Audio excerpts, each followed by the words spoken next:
Now, Wave News at 5. Police across Scott County, Indiana, they are searching for a murderer who walked away from a group home last Friday. This is Wave News at 5. I'm Myra Ansari. And I'm Brian Schlonsky. Police issued a silver alert for Roger Caldwell today, well after the Scott County Sheriff says that he should have been notified. And Wave News reporter Mark Stevens says Caldwell has been out of prison since February. Now, Roger Caldwell was convicted of murdering Andy Campbell in Clark County in 1996. He's been locked up ever since, sentenced to 55 years in prison. The Department of Corrections says he was put on parole in February. Now, records show that Caldwell had asked a Clark County judge in 2021 to let him out of prison and send him to a mental hospital instead. In it, he said he suffers from Parkinson's, is losing his memory, had a hip replaced, and is using a wheelchair. The judge never ruled on that request. The group home he was sent to hung up on me when I called, but a spokesperson from the Indiana Corrections Department says he was meeting with his parole officer regularly, as well as his transitional health team. Scott County Sheriff Jerry Gooden says police have been using helicopters and officers on the ground to try to find Caldwell, but his office was told to start looking for Caldwell at 10 this morning. He says the Department of Corrections should have notified police sooner. We're looking for this guy. I'll be having a discussion with the DOC to correct the problems that occurred. And again, we've got a good working relationship. I see no issue with that. We just got to make sure that something like this don't happen again. It's not clear to us why Caldwell was in the group home. The State Corrections Office gave me conflicting answers, with the parole board saying that he's completed his sentence, but a spokesperson saying he was placed on parole. Now, that silver alert means Caldwell is in danger. He does not have a car and was last seen walking. Call 911 if you see him. Mark Stevens, Wave News. A wild story. All right, thank you, Mark. Meantime, prosecutors are seeking the death penalty for the man suspected of killing Charlie Kirk. In a briefing today, Utah County Attorney Jeff Gray announced a host of charges that were filed against 22-year-old Tyler Robinson. They include aggravated murder, felony discharge of a firearm, and a number of obstruction charges. He also said he would seek the death penalty. Gray says Robinson's parents took him to the Utah County Sheriff's Office to turn himself in. It happened after they recognized their son in surveillance footage of the shooting. Now, they also recognized that rifle. They said he'd been given to him as a gift. The charging documents filed by prosecutors contain details about the immediate aftermath of the shooting, including a text message conversation between the suspect and his roommate. As county attorney, I am charged with bringing justice to those who offend our laws. I am charged with bringing justice for those who are harmed. I am charged with bringing justice for Charlie Kirk. Robinson will continue to be held without bail, and he could face more federal charges. And Indiana lawmakers looking into comments from educators condoning or celebrating Kirk's death. Indiana Attorney General Todd Rokita's office is leading the effort. His office is calling on Hoosiers to report educators or administrators making comments that celebrate or rationalize the murder. A statement from Rokita's office was released to our sister station in Indianapolis. They report hundreds of people have been submitted evidence through the Eyes on Education portal in the last 72 hours. The ACLU of Indiana says this is an attack on public employees' speech outside of work. We think it's incredibly distasteful for an elected official to be encouraging Hoosiers to spy on their neighbors based on their speech. That's not what we do as Hoosiers. That's not how we live as Midwesterners. Rokita says that the educators' comments will be posted on the portal once they are verified. Right now, there is a coordinated effort to get people fired for posting about Kirk's murder. All right, let's get a check of your forecast now. It's been a pretty nice day out there, all things considered. We're taking a look from our SkyTrack camera. It's been all about the pumpkins this week and the setup there at Huber's. Yeah, and Chief Meteorologist Kevin Harnett joins us now. I know that everything's pointing to fall, but it doesn't feel like it out there. Yeah, we still maybe have the hottest yet to come this week. We have noted not only the heat, but also a little bit of air pollution around. This is Corridon looking pretty good. A few clouds overhead. They're starting to see some color show up on the trees even. So you're right, those signs of fall are out there. As far as this week is concerned, it's been all about the warmth, though. Our air quality right now, 57. That puts us in the moderate category. We have the air quality alert that could take us into that category orange or code orange. That would be unhealthy for sensitive groups. Right now, all the measuring stations in the yellow. You'll notice It's not just Louisville, but includes Bullitt County and our southern Indiana counties, as well as Oldham County for that air quality alert for today and again tomorrow. So they've extended it one day.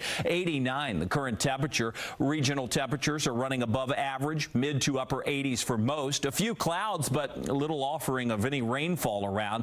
We keep it on the dry side, at least here. Showers and thunderstorms have been noted along the Kentucky-Tennessee border, and that's where they'll stay over the next few hours. Our temperatures drop back into the 60s under a clear sky tonight. We'll put the numbers on the 10-day earliest alert coming up in a few minutes.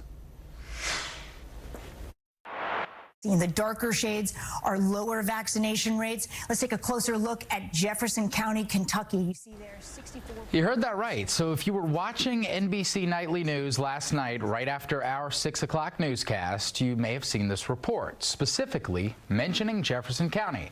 The report is part of a months-long NBC investigation into declining MMR vaccination rates for kindergartners across the country.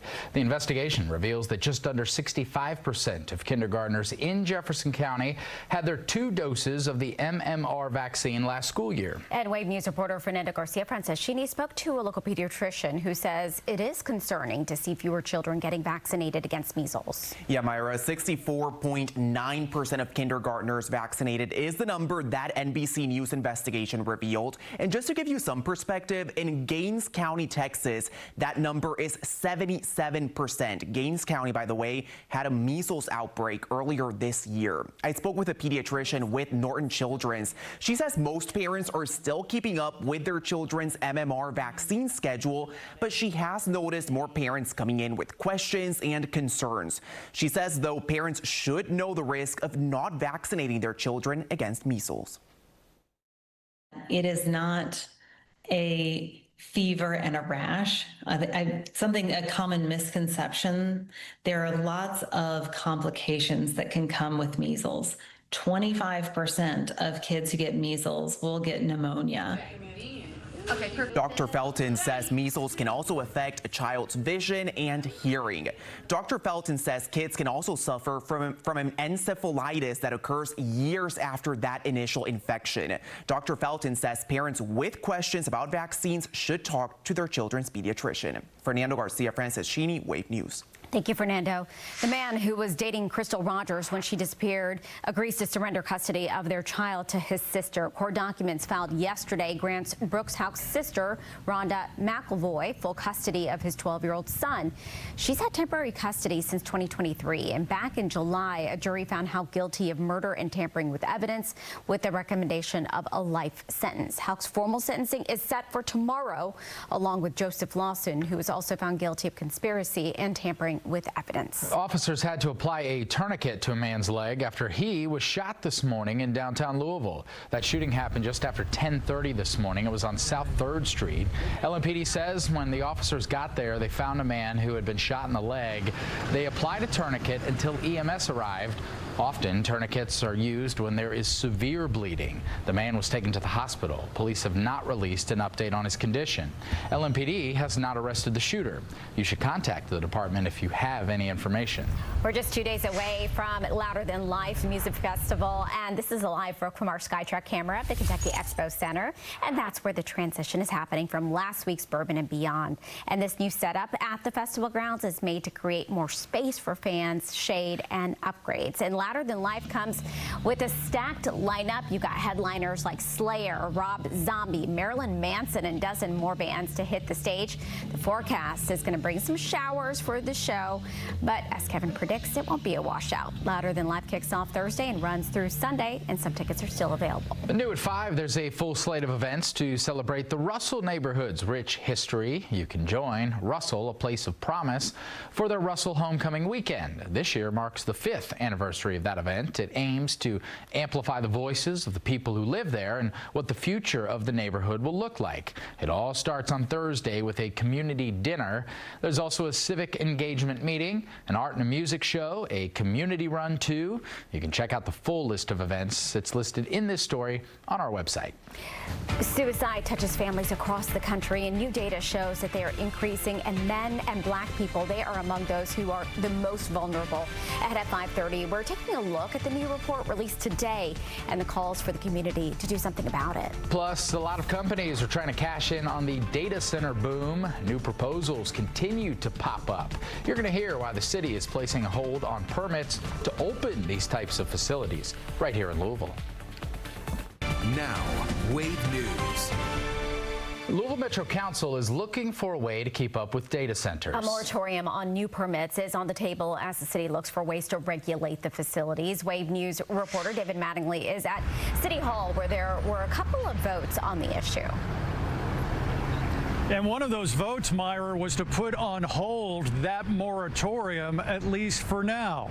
Right now, Metro Council members are asking the Planning Commission to take a look and, quote, review the Metro Land Development Code regulations with regard to data centers. Current regulations were written for technology and infrastructure the phone company was using. Data centers are on a scale all by themselves, consuming large amounts of land, water, and electricity. And Louisville isn't the only one trying to play catch-up. City planning officials checked with other cities and found they're asking the same questions. Nobody specifically has a regulation in place that says, okay, this is a data center, it has to go before, you know, this body or this legislative body or whatever. It's still very much sort of kind of undefined. And there is some urgency in updating regulations to handle future data centers. There's already a massive data center planned off of Campground Road in southwest Louisville. That facility is so big, it's expected to eventually use roughly 400 megawatts of power, the equivalent to the approximate annual consumption of 280,000 residential customers. Now, that development will not be affected by a moratorium because it's not new, but the moratorium on new data center permits is expected to come up again in about 3 weeks. Reporting live, David Mattingly, Wave News. 3 local nonprofits want to give more people access to film screenings. We're learning more about their work and how you can help donate to their cause. And looking ahead in the forecast, we've got a chance for a few showers, but it's down the road. In the meantime, we're dealing with this summertime heat. What you need to know in the 10-day earliest alert in case you're making plans for some of the big events coming up when we come back. They're always watching out for when it comes to the weather is the air quality, and that's something that Kevin's been talking about today. Yeah, it's especially important for folks that have any type of breathing issues, asthma. Yeah, and you know, we've really gone through this year without a whole lot because we had so much rain early on. It sort of precluded the air quality alerts we may have had at that time of the season. Moving. Yeah, so anytime we're mixing the air, that's a good thing. Bad news is we have high pressure and stagnant air right now, and consequently these above average temperatures, the dry ground, a little bit of dust, all of that adds into the poor air quality that we have ongoing. And while we've not reached code orange yet, we still have the air quality alert through this evening, and then we'll tack on again for tomorrow. So we've got a couple of air quality days where we could reach into that unhealthy for sensitive groups range. Right now, all yellow, and that's the moderate range. Up next would be the unhealthy for sensitive groups, and I wouldn't be surprised to see a place or two reach that level before all said and done. Typically, we reach the poorest air quality in the early evening hours. All right, let me get you outside. The view from our SkyTrack camera showing a few clouds around. Those clouds dissipate as the evening wears on. We're in the 80s right now. Most places mid to upper 80s, very few 90s, and that's thanks in large part to the cloud cover that we have overhead. With that, you have to go all the way back toward Owensboro and Evansville to see the 90s. Dew points are running in the 50s today, and that's not too bad. That's relatively pleasant, and we'll have a very comfortable evening for us tonight. The radar view not showing any rain. What you're noticing is the very sensitive mode on the radar, picking up just some moisture in the atmosphere, but no rain here. Off to our south, it's a different story. We have had a few thunderstorms along the Kentucky-Tennessee border, some severe weather in the Nashville area. We have additional severe thunderstorms in the south and certainly back out to the west along that boundary that you see. Not only just severe, but even one tornado warning well out to the west of us as you work your way through Nebraska. Now, temperatures overnight tonight will be above average, and we're going to stay above average on the high side for the next several days. So the story remains the same. Poor air quality with the air quality alert through Wednesday night. Unhealthy for sensitive groups. Temperatures tomorrow back up near 90. That's where we've been today, and we'll get back back close to that again tomorrow. And then the stormier weather moves a little closer to us by the weekend. Again, it's just a minor chance. So if you're hoping for a decent rain, we don't have that anywhere in the 10-day forecast. The minor rain chance will come through as this area of low pressure to the north drags that boundary past us. And consequently, we have a couple of days with at least small rain chances for us. So fingers crossed we can at least get a little bit of rain at some point. Hopefully overnight so it doesn't affect the daytime events. 89, that's our current temperature. Those winds out of the north at 22 miles an hour, bringing in the pleasant feel, meaning the lower humidity. The air quality alert continues this evening. The few clouds we have will be clearing. We'll drop into the 60s overnight tonight. Tomorrow comes back with a hazy hot day, 90. Waterfront Wednesday, not a bad forecast, but relatively warm for this time of year. And in the 10-day forecast, notice Thursday and Friday, dry days with a few clouds. The low 90s, I mentioned that because we've got Louder Than Life bumping back in. And you can see that by the weekend for the Cards game on Saturday, that's a noon kick. Temperatures will be in the upper 70s, low 80s, and then climbing into the lower 90s on Saturday. Slightly better chance for a shower Sunday, Monday, keeping the scattered rain chance in several days next week. It's not a guarantee, but it's a 30% rain chance. Highs will be back near normal thanks to the cloud cover and rain chance. That means we're in the lower 80s. Interesting that now we're all asking for rain after we got so much of it earlier in the year. Yeah, it doesn't take long to dry out, especially when you have space weeks on end of it. Yeah, we definitely dry. Thanks, Kevin. Well, people are already starting to donate early for this year's Gift for Good Louisville. Gift for Good Louisville is set for Thursday, but donations are already rolling in. A record number of organizations are participating this year for the city's largest day of giving. Since launching in 2014, Gift for Good has raised more than $70 million for nonprofits. Last year alone, nearly $10 million in donations were raised. You can maximize your impact with different sponsored donation boosts. One of the organizations seeking donations is the Hyphen Film Center. Hyphen is a group of Louisville-based artists with a mission to provide intimate film screenings and exhibits for diverse audiences. They joined Dawn G on Wave News at 4 to talk all about their campaign. Here are some of the ways they say donations will help further the work that they're doing. We're really looking forward to that community engagement and connection. It's what it's all about. There's networking opportunities. Hyphen Film Center does tons of screenings and trying to break down economic and social barriers to the audience, just bringing film to the people. Women in Film tries to do some amazing mentorships and some training opportunities. A beautiful setup there. Once again, Give for Good Louisville is this Thursday. You can donate to your favorite nonprofit by going on the Give for Good website. All eyes are on the state of the economy as President Trump makes a trip overseas. We're going to share new updates on tariffs and interest rates that could impact your household. Luigi Mangione was back in a New York courtroom today. During his hearing this morning, a judge dismissed 2 murder charges related to terrorism, but approved murder in the 2nd degree. Mangione is accused of killing United Healthcare CEO Brian Thompson. He still faces federal charges and other state charges in Pennsylvania. He has pleaded not guilty to all charges. President Trump heads to the United Kingdom today for his 2nd state visit. Trade will be on the agenda. While at home, American consumers await a decision that could affect what and how they buy goods as Congress deals with a looming shutdown. NBC's Vaughn Hilliard has the details from Washington. President Trump heading to Great Britain, where he is expected to be met with pomp and protest. A huge security operation is taking place across the UK. Boats patrol the Thames, while at Windsor Castle, armed guards walk the grounds. This will be Trump's 2nd visit, the first American president to be asked back twice for a state visit. It's the first time this has ever happened where somebody was honored twice, so it's a great honor. And this one's at Windsor. He will spend most of his time at Windsor Castle, far from the planned protests in London. They're also on trade. They want to see if they can refine the trade deal a little bit. We made a deal.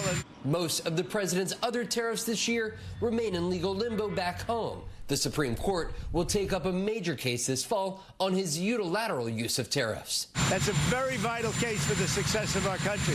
While the president is across the pond, the Federal Reserve is expected to lower interest rates tomorrow.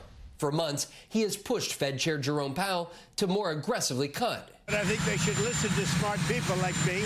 Among those on the board that will decide, his newly confirmed pick for Federal Reserve Governor, Stephen Myron, but also on Lisa Cook, who President Trump tried firing in an effort to install more politically friendly allies on the Board of Governors. Just last night, though, a federal appeals court ruled firing her would violate the Federal Reserve Act. Cutting interest rates would give the American consumer more buying power in the short term, but at a time of still great economic uncertainty ahead and a potential looming government shutdown. And today, House Republicans introduced a spending bill that would avert a government shutdown at the end of September and keep the government running until at least mid-November. It adds money for security, but not for health care, a major sticking point for Democrats, which could very well mean this could lead to a bruising fight ahead on Capitol Hill. In Washington, Vaughn Hilliard, NBC News. Meantime, FBI Director Kash Patel testified on Capitol Hill today. He had hearings before both House and Senate lawmakers. Patel faces criticism for his handling of the Epstein files release and the investigation into Charlie Kirk's murder. Some reports say Justice Department employees have concerns about Patel after he discussed evidence on Fox News. Their worry is over whether that could hamper the prosecution of Kirk's accused shooter. New Jersey Senator Cory Booker was in a heated argument with Patel after he accused him of lying about firing FBI agents out of retribution for political investigations. Yes, sir. That rant of false information does not bring this country together. If you want to work on bringing this country, it's my time, not yours. My God. If you want to talk about dividing this country, it is my time. I follow you on your social media posts that tear this country apart. Well, Patel will also appear before the House Judiciary Committee tomorrow. We'll keep you posted. A fire destroys apartments for some in southern Indiana. Neighbors who escaped safely are talking with us as we explain the challenge that firefighters had trying to put out these flames. Plus, a group of trees stolen from downtown Louisville. You're going to hear why the group that planted them is now asking for the community's help. Wave News at 5. It's being called an urgent community-wide call to action to help prevent suicides. It comes after the Louisville Metro Department of Public Health and Wellness released its suicide fatality report this morning. The findings, heartbreaking and sobering, but also significant. I spent time going through this new report and talking with people in town who are working every day to fight for change. This is Pete Jones, an idyllic childhood, a beaming smile, compassionate son, brother, a twin, an athlete, a scholar, a bright and blossoming future, becoming a man, mom and dad say, right before their eyes. 23 years old, had a great college career, had finished his bachelor's, was working on his master's. For Pete's mom, Molly, until maybe about 10 years ago, mental illness, mental health was not on my radar. From not on the radar to a blip that happened as Pete was working for that second degree, telling his parents he was sad and didn't know why. Then, in 2016, the depression just overcame him. The unthinkable. We didn't expect that he would end his life, but he did, and he was such a wonderful young man. Sadly, the Jones family's pain is a shared pain with thousands of other families all over the world. According to the World Health Organization, suicide is the third leading cause of death among 15 to 29-year-olds. So Louisville's health department decided to take action, pouring through coroner data in Jefferson County over a 5-year period starting in 2019. What was formed? The Suicide Fatality Review Work Group. Professionals in this space working together, highlighting critical trends and risk factors in suicide deaths from 2019 through 2023. Some of the findings?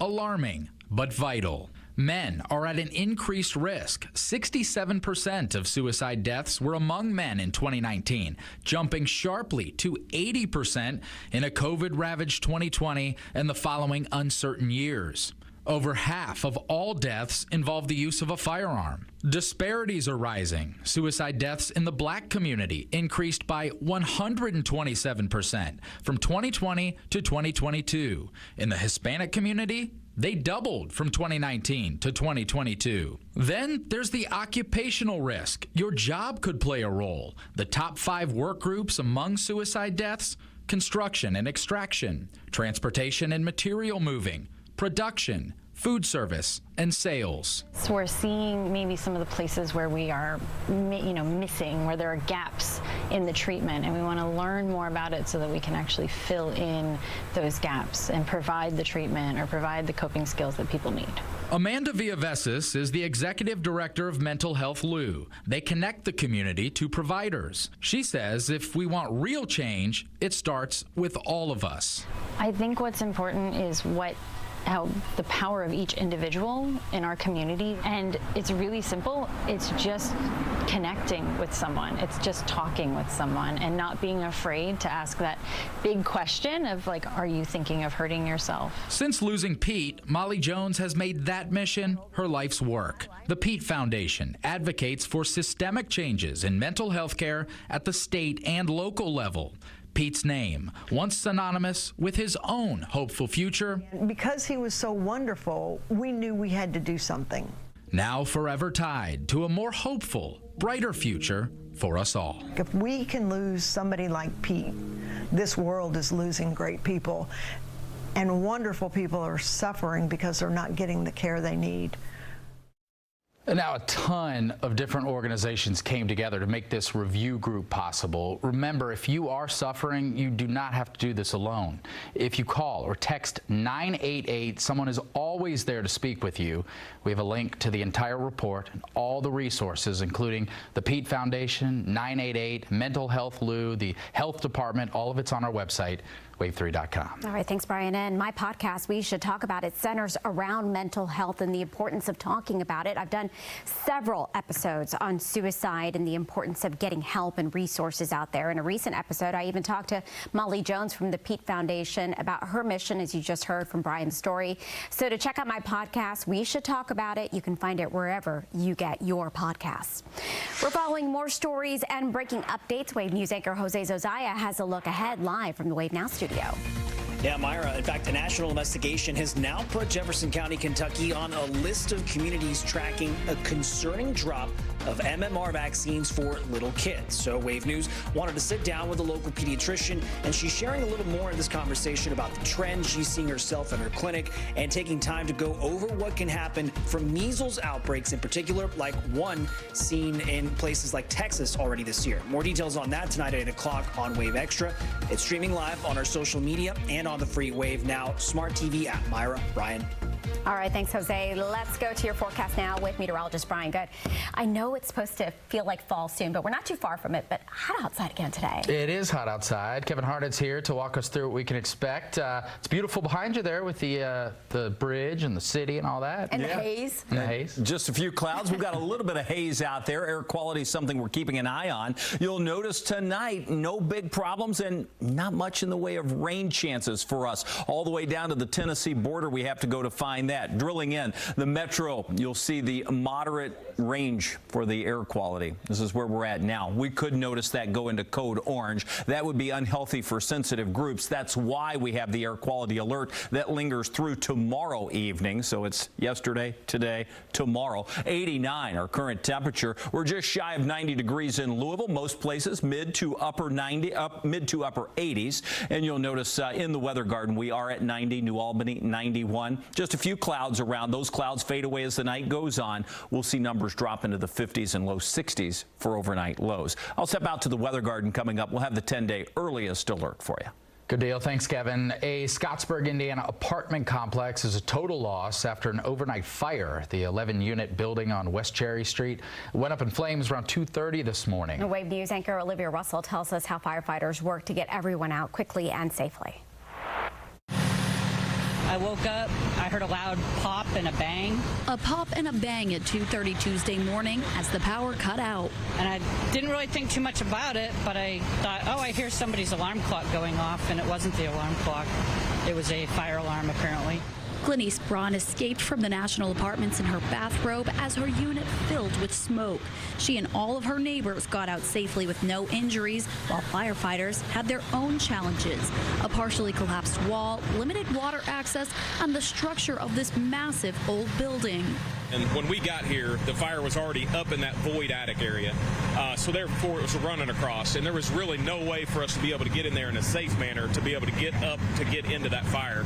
So it was a lot of defensive tactics, which, once again, with the size of the building, that makes it very difficult to be able to get in there, penetrate, to be able to get to the seat of the fire.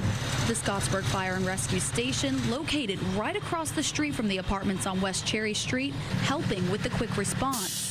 They did an amazing job. They made sure everybody was safe. I saw them going around and banging on everybody's door, making sure everybody was out.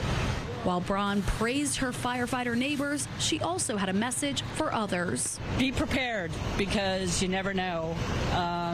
Maybe just throw a bag in the back of your car just so you have it, or something you can grab out the door, because you're going to lose everything. Even if it didn't catch fire, the water damage is incredible, and you're going to lose it all. In Scottsburg, Olivia Russell, Wave News.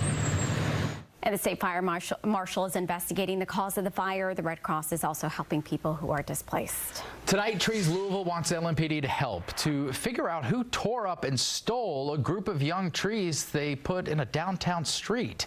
An Instagram post revealed that the group discovered the theft when they were doing their weekly checks. They found 7 trees on this stretch of Meriwether Avenue had disappeared. Group president Cindy Sullivan says Trees Louisville not only put these plants on a public right-of-way, but they also even got permission for the adjacent property owner to plant these trees. And the trees were not just gone. It had been graded and was perfectly smooth. So someone very intentionally removed those trees and made it look like they were never there. You know, it's a community tree. And typically we would go back and replant. I'm not sure that's going to happen in this particular case because it does look so intentional. Trees Louisville is asking neighbors to see if they have any information on who took out those trees. New developments. The Department of Education reveals details about student loan repayment applications. We're going to tell you how many people are still waiting to see if their payments will be reduced. Plus, you don't have to wait until December to find deals on Christmas gifts. We'll tell you when retailers plan to offer some discounts on the most popular items. But believe it or not, there is only 100 days left until Christmas. And even though we're barely into pumpkin spice latte season, the Yuletide Blitz has already begun. NBC's Brian Chang has more on what deals are expected this holiday season and if there are any advantages at all to shopping early. It's 100 days until the arrival of St. Nick. Santa here? I know him. I know him. And as some question if it's too early to get in the Christmas spirit. When is it acceptable to put up your Christmas decorations? Some shoppers are saying they're getting a head start. Just got in these brand new Target Christmas decors. Retailers are already putting Christmas decor on display. They have some great home wall decor. And telling shoppers they can start crossing gifts off their list now. As Best Buy promises flash sales at the end of this month, while Target promises thousands of gifts starting at $5, including pop culture exclusives. And Amazon teases its top 100 gifts list, and Deal Days, which the company announced today, will be on October 7 and 8. Retailers are also leaning into exclusive merchandise, as Walmart flaunts toys ranging from Disney princess dolls and Lego sets that the company says won't be available anywhere else. But looming over all the holiday sales, potential price bumps from the tariffs. Consumers are starting earlier and retailers are having their shipments coming in earlier to avoid any price hikes. Buy your Christmas presents now. Tariffs are going up. The tariffs don't appear to be impacting inventory. Target says its assortment of holiday products will be twice as large as last year, as Best Buy says it's got 10 times as many products on hand. But experts say getting a jump on your holiday shopping list could still prove helpful. For people that are seeing all these deals already 100 days out from Christmas, should they buy now or should they wait until we get closer to Black Friday? They should definitely start buying now because shopping early isn't panic. This is power. This is going to give you more control over your budget, your timeline, and of course, your peace of mind. Well, a new survey from accounting firm PwC predicts Americans will spend $1,552 this holiday season on gifts, travel, food, and entertainment. Kevin, what are you getting me? I say every year I need to get started earlier and earlier. Just maybe I'll jump online and see what I can find you. And it's power, evidently. Zero of that. All right, going to step out to the weather garden. We're going to take a look at some numbers of a different type. The 10-day earliest alert forecast. Warm temperatures and rain chances. We'll spell it all out when we come back. Well, earlier when we were going to Kevin, I apparently called him Brian and had no recollection of it until Brian pointed it out, Brian Good. So to my defense, I hardly know my name most days. So. Yeah, Kevin just called you Brian Good, then 5 minutes later asked you what you were buying her for Christmas. Yeah, I know. What's up with that? And then I was walking out and she's like, what is your name? I'm like, hey, just when you get back to me, it's Kevin Harnett, if you don't mind. Exactly. I want a Christmas present, please. Wow. You can address it to Myra if you were wondering what my name was. That's a tough one to spell, though. Every time I have to spell your name, it's like takes a second. Well, you know what? I respond to Maria, Mariah, Mari. When anybody says it, I'm like, okay, I know it's me. So you can put whatever you want. Get that I'll a lot. take it. Yeah. We'll see how it works out for you for Christmas. Hang in there, 100 days away. Hey, we'll look outside. We see a few clouds overhead. The temperature 89. The dew points are in the 50s. The relative humidity is low. Dry air in place. That means we're going to cool back off fairly fast this evening, and that's decent news. That means you can at least enjoy the evening. The sun is setting earlier and earlier, too. On the allergy report today, we're back into that very high category for the weed pollen. Going to stay there through this week. It's the ragweed season we know so well. If you're out on the patio this evening, just note that we do have the air quality alert. That's going to be with us through tomorrow night. So that includes all of the metro counties and then all of southern Indiana with that. The patio forecast outside of that is not bad. Temperatures are ranging in the 80s now. Continue to drop off into the lower 80s by mid-evening and into the 70s around that 9 o'clock time frame. All in all, not a bad evening for us. Get out and enjoy a walk around the neighborhood if you can. It has been a little warm today. Temperatures ranging in the upper 80s to low 90s. Some of us are already seeing that trend to drop back into the low 80s. Places like Hardensburg at 82, Tell City 83. We've got lower 80s over toward Richmond, mid 80s, Shelbyville, as well as Eminence, working your way up toward Carrollton, Madison at 84. Dew points are coming in the 50s. Again, that's fairly pleasant, not too humid for us. The air quality is something we've been watching, and we do have all of our sensors in the yellow, and that's the moderate range. Could see a couple of those go to code orange. That would be the unhealthy for sensitive groups category, and that's again for tomorrow as well. So the air quality alert will remain. Burn bans are in place in a number of areas, and that's just because of the extremely dry conditions that we've had. We're either abnormally dry, shaded in yellow, or into that moderate drought, which is the next stage up, and you see that spread across much of Nelson, Hardin, down into Washington, Marion, Greene, Taylor, Hart, even Adair County, seeing that moderate drought. That's continuing to worsen. Little to no rain at all today. You had to go well to our south, and we have seen a few downpours, areas across southern Kentucky down into Tennessee, even a few severe thunderstorm warnings. So we've got one lone warning close to the border now. More of those thunderstorms that have been on the stronger side back out in the plains, way out west. A number of severe thunderstorm warnings out there. For us overnight, the skies, while we have a few clouds now, they will thin out, and as they fade, temperatures go back into the upper 50s and low 60s. Highs tomorrow will push back near 90, so very similar to where we were yesterday and today. The air quality alert remains in place. Maybe, just maybe, we'll wash some of the pollutants out of the air as we mix things up as we approach the weekend. That's when we see our next best rain chance, albeit a small chance. Saturday holds about a 20% rain chance, and then Sunday we'll keep a 30% rain chance going, and that continues into next week as well. So the unsettled weather returns, but it's not a guarantee for rainfall. 89 the current temperature, clearing skies tonight, 63 tomorrow, 90, another hot and hazy day. Here comes the 10-day earliest alert. We'll be near 90 right into the weekend. And then next week, we're going to cool it back down, keep that 30% storm chance going. That's just in time for the first day of fall, which is Monday. I like that tractor behind Kevin. I always picture him zooming around back there with a suit on. Yeah. Want to fire it up sometime out here and get these leaves get to up. work out there. Yeah, there you go. We'll be right back. Whatever your name is. Ryan. The U.S. Department of Education is out with an update on backlogs for student loan repayment applications. In a court filing this week, the Education Secretary said 305,000 student loan income-driven repayment plan applications were approved or denied in August. There are more than 1 million applications still waiting to be processed. Now, as for applications for student loan forgiveness, 5,600 were processed last month, with more than 70,000 waiting for a decision.